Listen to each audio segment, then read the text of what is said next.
ልጁን በምን ያህል መጠን በምን ያህል ሁኔታ እንደሚወዳት ሁሉም የሚያውቀው ነው።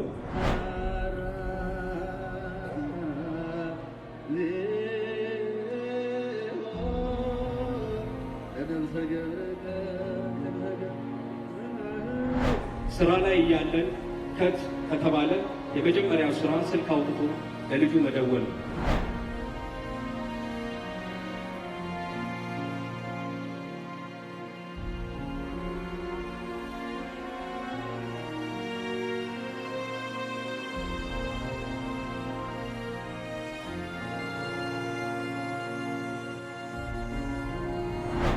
ስለዚህ ወንደሰን ልጁን ለማሳደግ ለቁም ነገር ለማድረስ የሚቻለውን ጥረት ሁሉ ሲያደርግ የነበረ በመሆኑ ይህንን ኃላፊነት ደግሞ የምንረከበው የሙያ ጓደኞቹ፣ አብሮ አደጎቹ፣ መላው የጥበብ ወዳጆች ናቸው። ህዳር 21 በሚወዳት እመቤታችን ዓመታዊ የክብረ በዓል በተወለደ በ49 ዓመቱ ከዚያ ዓለም ድካም አርፏል።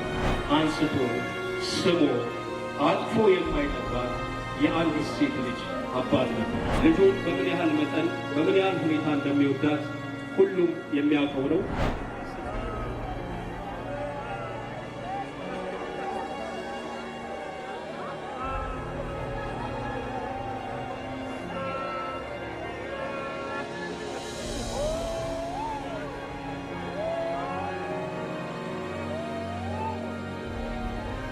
ከዚህ እውቀቱ ከዚህ ችሎታው በትምህርት በልምድ ያገኘውን ትልቅ እውቀት መተርጎም ማሳየት በሚችልበት ሰዓት ዛሬ ሰውለኛ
Ada በሰማያት የምትኖር ስምህ ይቀደስ፣ መንግሥትህ ትምጣ፣ ፈቃድህ በሰማይ እንደሆነች እንዲሁም በምድር ትሁን።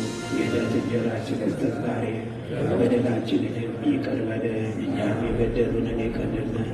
አቤቱ ወደ ፈተና አታግባን፣ ከክፉ ሁሉ አድነን እንጂ መንግሥት ያንተ ናትና፣ ኃይል፣ ክብር፣ ምስጋና ለዘላለሙ አሜን። እመቤታችን ቅድስት ድንግል ማርያም ሆይ በመልአኩ በቅዱስ ገብርኤል ሰላምታ ሰላም እንልሻለን። በሐሳብሽ ድንግል ነሽ፣ በሥጋሽም ድንግል ነሽ። ያሸናፊው ያልሆነ እግዚአብሔር እናት ሆይ ሰላምታ አንቺ ይገባሻል። ከሴቶች ሁሉ ተለይተሽ አንቺ የተባረክሽ ነሽ።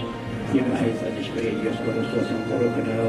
ጸጋን የተመላሽ ቅድስት ሆይ ደስ ይበልሽ፣ ልዑል እግዚአብሔር ከአንቺ ጋር ነውና ከተወደደው ልጅሽ ከጌታችን ከመድኃኒታችን ከኢየሱስ ክርስቶስ ዘንድ ይቅርታና ምሕረትን ለምኝልን ኃጢአታችንን ይቅር ይለን ዘንድ ለዘላለሙ አሜን። የኮሜዲያን ወንደሰን አውራሪስ አጭር የሕይወት ታሪክ። ኮሜዲያን ወንደሰን አውራሪስ ከአባቱ ከአቶ አውራሪስ ማንደፍሮ ከእናቱ ወይዘሮ ገነት ቦሮ አያና መስከረም 16 1969 ዓ.ም አቧሪ አካባቢ በሚገኘው ልዩ ስሙ ቀበና የሚባል አካባቢ ተወለደ።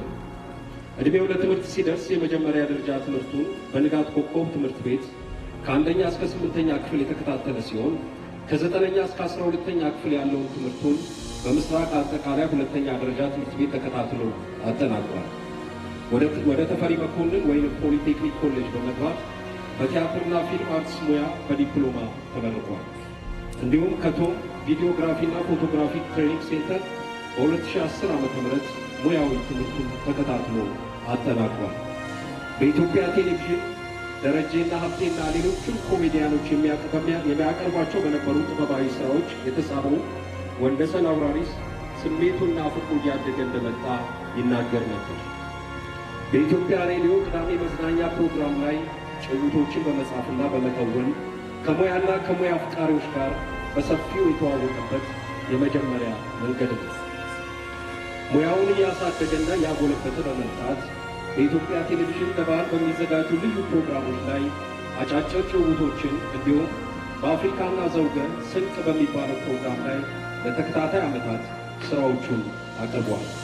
ከሌሎችም የዘርፉ ባለሙያዎች ጋር ተቀናጅቶ ለመስራት ዕድል ተፈጥሮለታል። በዚህም በርካታ የቪሲዲ ኪነጥበባዊ ሥራዎችን ሰርቷል። በተለያዩ የቴሌቪዥን ተከታታይ ድራማዎች፣ ፊልሞች፣ የዩቲዩብ ሥራዎችና የመድረክ ቲያትሮችም ላይ በመሳተፍ በርካታ ሥራዎችን ሰርቷል። ለአብነት ከተሳተፈባቸው የፊልም ሥራዎቹ መካከል ይቅርታ፣ አሸባሪዎቹ፣ ወደ ፓርላማ፣ ፍቅር አለ፣ አዲስ ፍቅር፣ ያልጠባ መስከረምና ሌሎችም ሲኖሩ በርካታ የዩቲዩብ ፊልሞች ላይም በትወና ተሳትፏል። በአገር ፍቅር ቲያትር በአንድ ወቅት ቀርቦ ተወዳጅነትን ባተረፈ ሰፈረ ጎድጓዳ ቲያትር ላይ በዋና ገጸ ባህሪ በትወና በመሳተፍ ከፍተኛ አቅም እንዳለው ያስመሰከረና ተወዳጅነትንና ፍቅርም ከተመልካቾች አትርፏል። በዞጋንት ፕሮሞሽን ተዘጋጅቶ በኢትዮጵያ ቴሌቪዥን ይተላለፍ በነበረው ዥዋዥዌ ሲትኮም ተከታታይ ድራማ ላይ ባሳየው ድንቅ ብቃት ከፍተኛ ተወዳጅነትንም አትርፎ ነበር። በኢትዮጵያ የኮሜዲያን ማህበር ውስጥ በአመራርነት ኮሚቴ ያገለገለ ሲሆን ከሙያ ባልደረቦቹ ጋር ለአባይ ግድብ 8100 የገቢ ማሰባሰቢያ፣ ለኮሮና ወረርሽኝ የግንዛቤ ማስጨበጫ፣ ለአረንጓዴ ልማትና በተለያዩ ማህበራዊና ሀገራዊ ጉዳዮች ላይ ደከመኝ ሰለቸኝ ሳይል ከፊት በመገኘት ሙያዊ አስተዋጽኦን ያለ ስስት አበርክቷል። በዚህም ከበርካታ መንግስታዊና መንግስታዊ ካልሆኑ ተቋማት ላበረከተው በጎና ቀና ተግባር ሁሉ በቁጥር በርከት ያለ የምስጋና የምስክር ወረቀቶችና ሽልማቶች ተበርክተውለታል።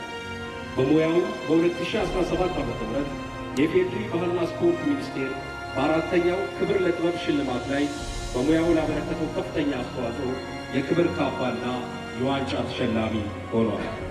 ኮሜዲያን ወንደሰን አውራሪስ በሕይወት በነበረበት ዘመን ለቀብር ማሳመሪያ ሳይሆን ቅን እና ከሰዎች ጋር ተስማሚ፣ እሱ ባለበት ስፍራ ሳቅና ደስታ የሚያጋባ አዛኝና ከተቸጋሪ ጋር አብሮ የሚቸገር በጉብዝናው ዘመን ሁሉ ለቤተ ክርስቲያን አገልግሎት ሲደክም የኖረ የግሸን ማርያም ንግስ ከደጇ የማይቀር አሁን ያለንበትን የቅድስት ሥላሴ ካቴድራልን ሳድሳት በገቢ ማሰባሰቢያ ፕሮግራሞች ከሙያ ባልደረቦቹ ጋር ቲያትር በመስራት ለምዕመናን በማቅረብ እንዲሁም በተለያዩ የገቢ ማስገኛ ዘርፎች ላይ ሁሉ በመሳተፍ ክርስቲያናዊ ተግባሩን አጥብቆ ሲፈጽም የኖረ ቀናዊ ሰው ነበር።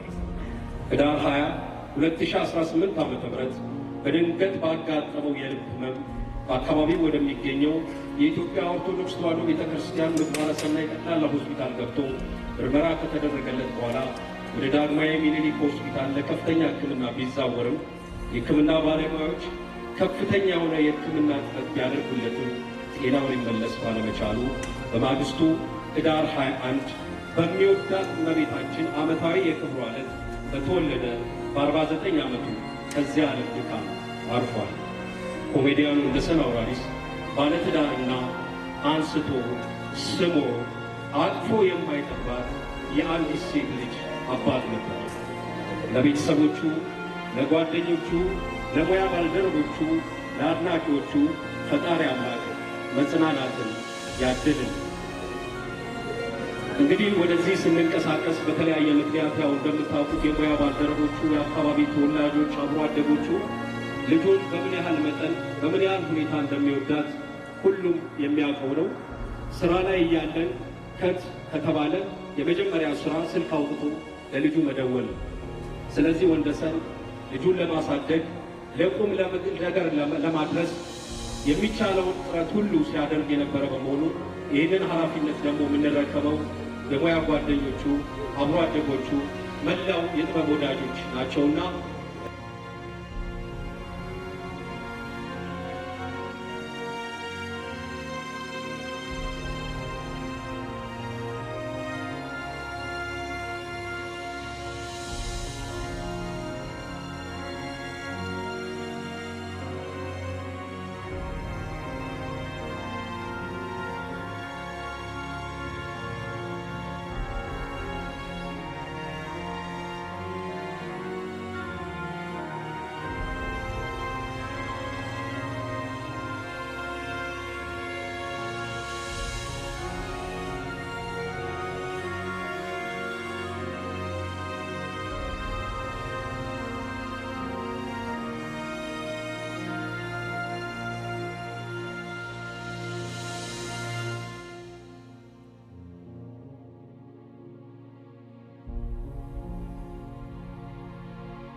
እግዚአብሔር ይስጥልን ስለመጣችሁ እናመሰግናለን።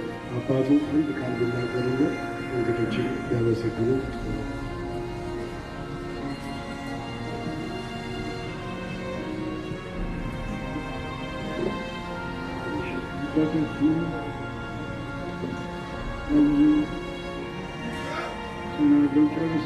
ምንም የምለው ነገር የለ።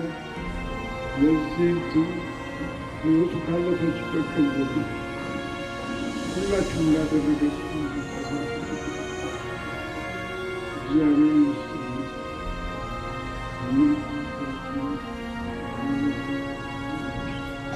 ሁሉም እግዚአብሔር ቀን ነው።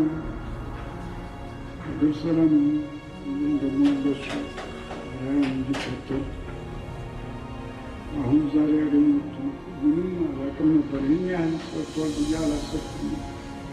ይህ ታሪኩን በመስማት በጣም